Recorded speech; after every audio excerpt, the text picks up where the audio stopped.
Salut tout le monde, c'est notre dernier jour en France et on vient de boucler en fait la préparation de nos bagages. Donc, quand on part pour un an, c'est quand même un bon défi parce qu'on a besoin de beaucoup de choses et en même temps il faut être super raisonnable sur le volume et le poids. Donc on a essayé de prendre que l'essentiel sans rien oublier. Bon, je vais vous montrer un peu tout ce qu'on a préparé et puis ensuite on va découvrir ensemble si ça va rentrer ou non dans nos valises.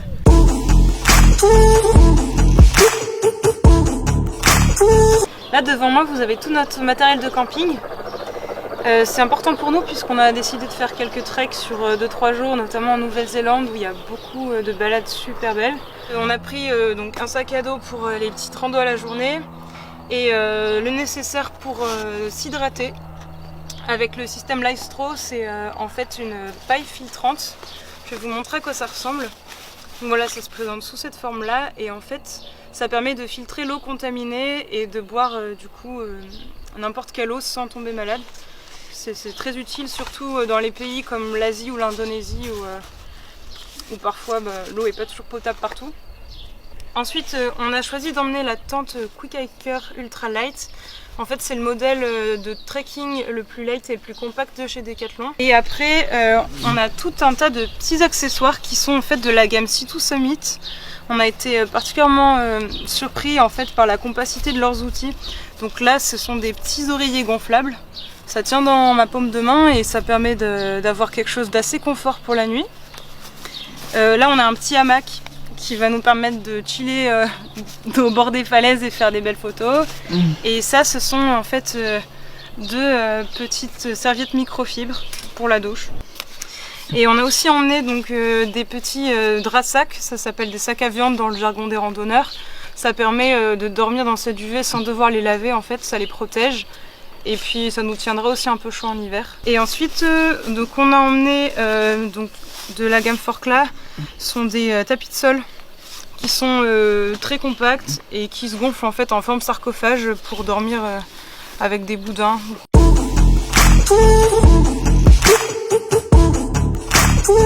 Alors pour le matos de grimpe, on commence par la corde. On a pris la Simon Edge, c'est une corde de 80 mètres, diamètre 8-9. Donc l'avantage là quand on part comme ça en voyage, c'est que ça fait quelque chose d'hyper compact. Pour les dégaines, donc on n'a pas lésiné, on a quelque chose comme 35 dégaines. Des très longues, des courtes, des moyennes. Bon, deux sacs à pof, des lunettes d'assurage. Ça c'est les nouvelles lunettes Simon. Un baudrier chacun, deux paires de chaussons pour Audrey, trois paires de chaussons pour moi. On a pris aussi tout le matériel, donc les sangles, les descendeurs, pour faire éventuellement quelques grandes voies. De la magnésie.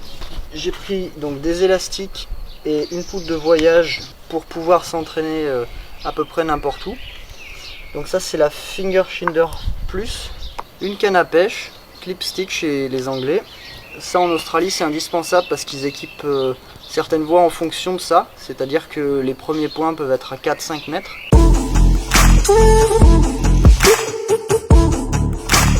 Voilà, c'est tous mes vêtements pour un an. Donc là j'ai pris une Gore-Tex de chez Millet. Bon, vous connaissez je pense tous la technologie Gore-Tex. C'est ce qui protège le mieux de la pluie, en tout cas ce que je pense. Après j'ai deux doudounes qui ont je pense chacune leurs avantages. Il y en a une de chez Decathlon et une de chez Millet. Qui vont permettre en fait d'avoir super chaud en hiver et en même temps sur des produits assez polyvalents pour tous les jours. Là-dedans j'ai des petits accessoires, un bonnet et des gants.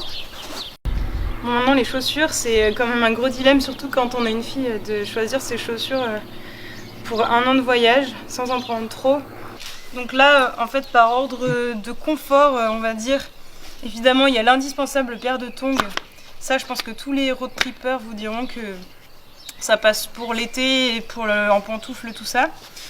Bon, j'ai pris des Stan Smith pour la ville en général et les petites balades faciles. Ça, ce sont des baskets de trail et running qui sont polyvalentes sur route et chemin, donc pour courir. Surtout que là, je suis toujours blessée, donc j'ai pas le droit de grimper avant le mois de juin. Je pense que je vais me mettre pas mal à la course à pied. Et ensuite, j'ai pris donc les Trident de chez Millet. Là, ce sont des chaussures d'approche qui sont assez rigides avec un pare-pierre. qui vont me servir pour tous les treks qu'on va faire en montagne. Bon, maintenant pour les vêtements, je vais vous montrer ce qu'on a trouvé. C'est des petits organiseurs de voyage, c'est hyper pratique, je sais pas si vous connaissez. C'est simplement des pochettes avec des petites fermetures éclairs qui permettent de ranger les vêtements par thème. Donc là j'ai mes sous-vêtements, les t-shirts, les pantalons et les pulls. Ça permet non seulement de gagner de la place, mais aussi de retrouver plus facilement ses affaires et de les stocker en dehors des valises quand on peut le faire. Donc c'est pas plus mal. Je suis occupée de préparer des médicaments pour tous les petits problèmes de base. Une trousse de secours avec l'essentiel pour soigner les petites blessures. Je vous montre quand même parce que pour moi c'est quelque chose d'important, la trousse de secours. Surtout quand on fait des sports en outdoor. Alors donc j'ai du désinfectant, des compresses. Ici on a donc du strap, des ciseaux avec aussi du sérum pour les yeux en cas de griffure par exemple, du mercurochrome, des bandes pour soigner en cas d'entorse, et aussi j'ai pris du gel anti-inflammatoire. C'est quelque chose d'important quand on se fait par exemple des petites entorses ou des contusions.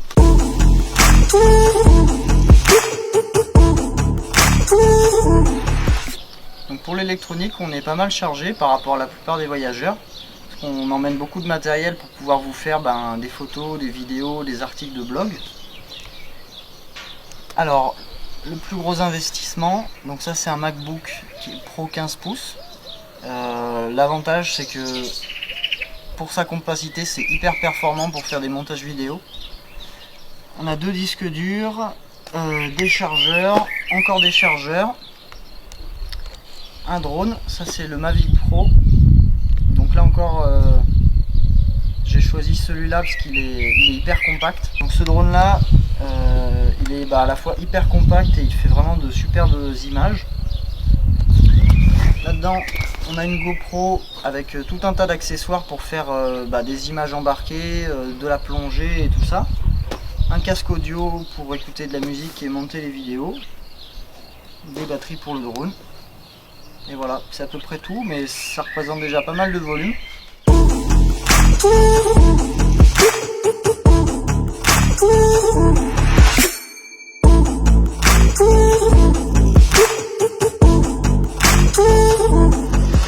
Bon incroyable mais vrai, tout est rentré dans exactement 2 sacs cabines et les 2 valises à roulettes.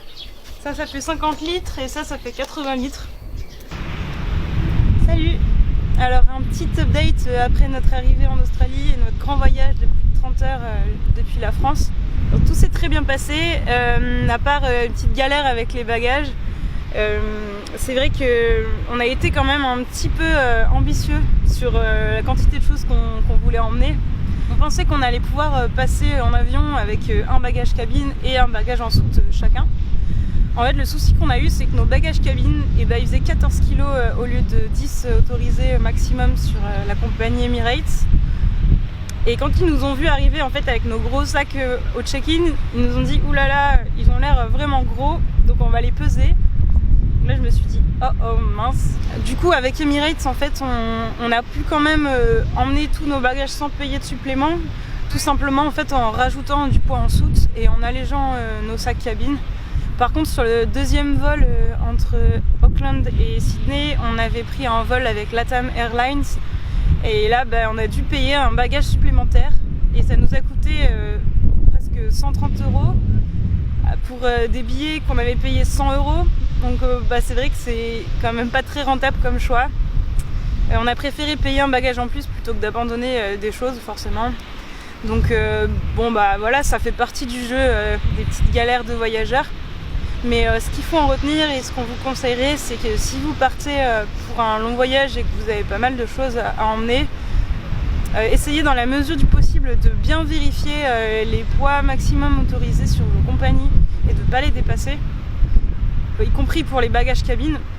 Après, si vous dépassez un petit peu le poids, c'est pas très grave, mais en tout cas, essayez au moins de surtout respecter un volume discret, c'est-à-dire que vos sacs ne dépassent pas sur les côtés ni en hauteur, pour que vous n'attiriez pas l'attention au check-in et qu'on ne vous demande pas de peser vos sacs.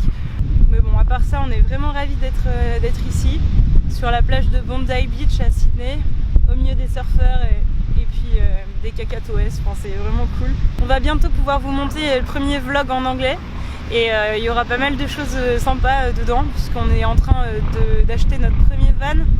Et puis on a aussi fait pas mal de visites à Auckland et à Sydney, qui sont deux endroits vraiment hyper surprenants. Et du coup, n'hésitez pas à nous suivre et puis je vous dis à très bientôt.